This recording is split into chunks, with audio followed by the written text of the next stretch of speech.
ดีข้าพเจ้าชื่อเท้าวงเฮอครูคณิตศาสตร์ปี4วันนี้ข้าพเจ้าจะมาแนะนำหรือว่าเก็บผู้ฟังต่อข้อที่5ซึ่งเป็นจำได้ของไปอ่านคำผ่านเลยก็เก็บไปนำกันเลยเด้อซึ่งคำถามมีอยู่ว่าอยู่ระหว่างภาคกลางและจุดหุ้ง A ห่างจากกันระยะดีเท่า2เมตรเพื่อนวางหน่วยกลมกันแสง O ที่มีรัศมีน้อยเท่า10เมตรเส้นชื่อ OA ตั้งฉากกับภาคกลางและระยะ OA เท่าดีจงคิดไล่รัศมีอะไรใหญ่ของเงาหน่วยกลมอยู่ภาคกลางใน2กรณีต่อไปนี้2กรณีที่1 d เท่า1เมตรกรณีที่2 d เท่า12ซนติเมตรแก้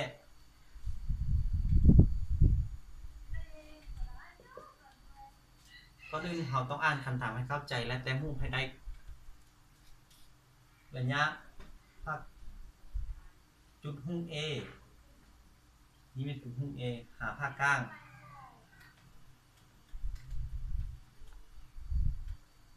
ต้องตั้งสร้างเนาะนี่แม่นหน่วยการแสง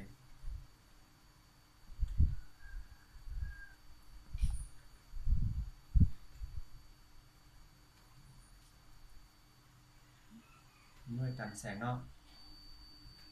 การแสงที่เขา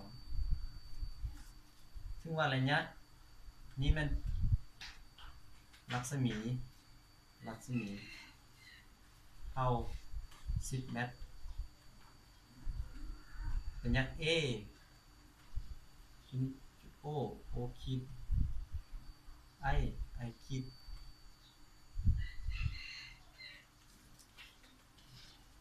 ระยะเต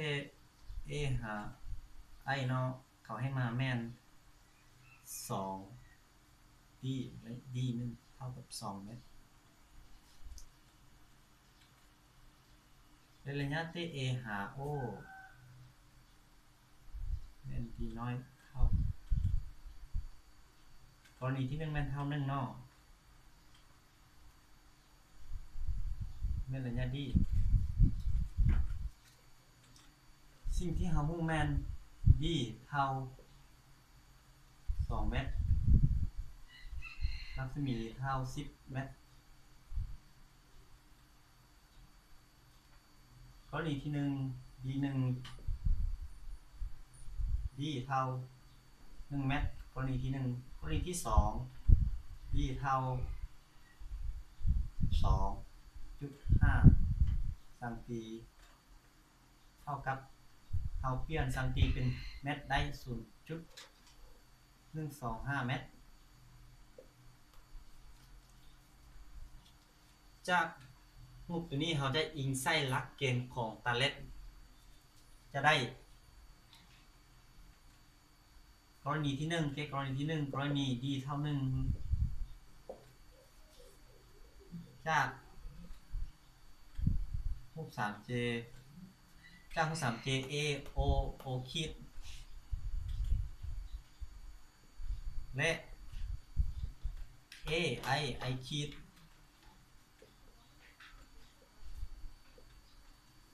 จะได้ I คิดI คิดส่วน I คิดส่วน IA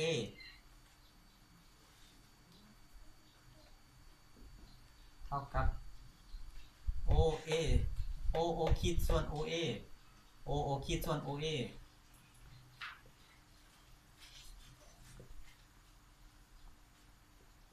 ซึ่งว่า I คิดแม่นสิ่งประมาณแม่นระยะ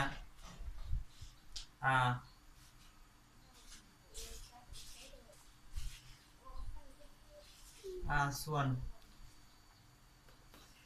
IA แม่น D เท่ากับ O คิดแม่น R น้อย OA แม่น D น้อย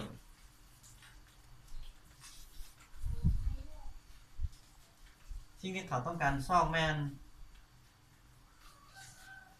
R เนาะซอก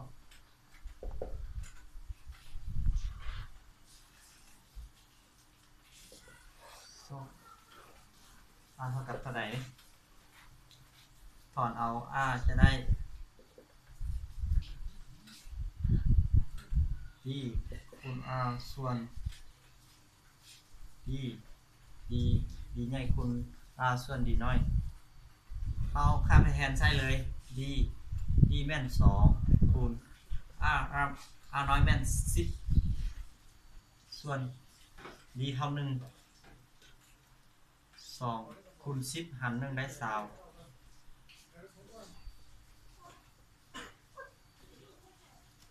กรณีที่1เขาจะได้ r เท่า20ซึ่งกรณีที่2d เท่า 0.125 เมตรกรณีที่2มันเพียงแต่เปลี่ยนค่าของ d เท่านั้นฉะนั้นเราจะแทนไปใช้สูตรตัวเก่าเลย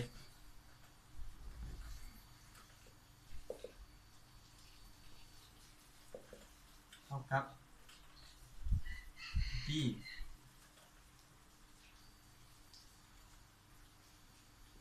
คูณ r ส่วน dใหญ่คูณ r ส่วน d น้อย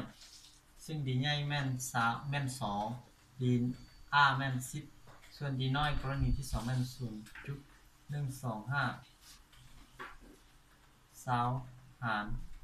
0.125 จะเท่ากับ160 เมตร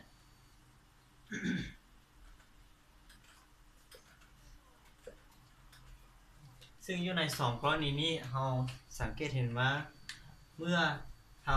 ยับจุดหุ้ม A ไปไกลเงามันจะน้อยลงหรือว่าสั้นลงเมื่อเรา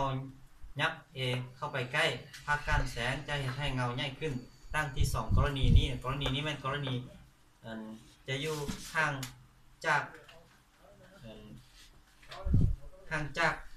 กลุ่มหน่วยกลุ่มกันแสงตัวนี้จะเห็นให้เงามันน้อยกรณีที่2เป็นกรณีระยะห่างจุดหุ้ม A หานี้มันอยู่ใกล้จะเห็นให้ลักษณะหรือว่าเงาของมันง่ายขึ้นสำหรับเท่านี้จบเพียงเท่านี้ขอขอบใจหลายๆ